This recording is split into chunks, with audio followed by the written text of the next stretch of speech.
Now here, deciding on a graphing window. The equation M equals 20 times 0.8 H models the amount of medicine in milligrams in a patient's body as a function of H hours after the injection. So without using a graphing tool, decide if the horizontal and vertical boundaries are suitable. So first of all, if I have the hours go from -10 to 100, this would be no. You don't have medicine in your body for 100 hours after you first took it.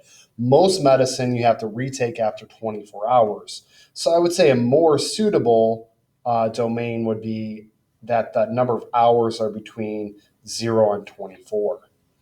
Also, the amount of medicine, if you have 20 milligrams in your body, it can go from 0 to 20 because this is our growth factor is a decimal, so it's just going to go down. So M should be between 0 and 20. So what we can do is use a graphing calculator to make that happen. So what you can do, put in 20 times 0.8 to the x. And then for our window, our x minimum, we said our hours go from 0 to 24. We can count by 1, that's fine.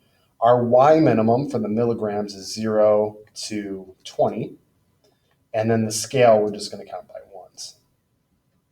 So if you look, that does end up being a pretty good window for it.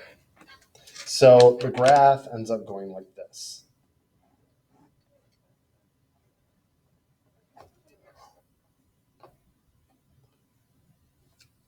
So we could verify our answer. So here's our new one. And then we could use their old graph to see what would that look like. So if I went from -10 for x to 100, and if I went from my y minimum -100 to 1,000, what does the graph look like? So if you look, you notice that's a really bad window because we're looking for the time period between 0 and 24 hours. So our window was much better. So this was time, and we went from 0 to about 24 hours. And then this was milligrams of medicine,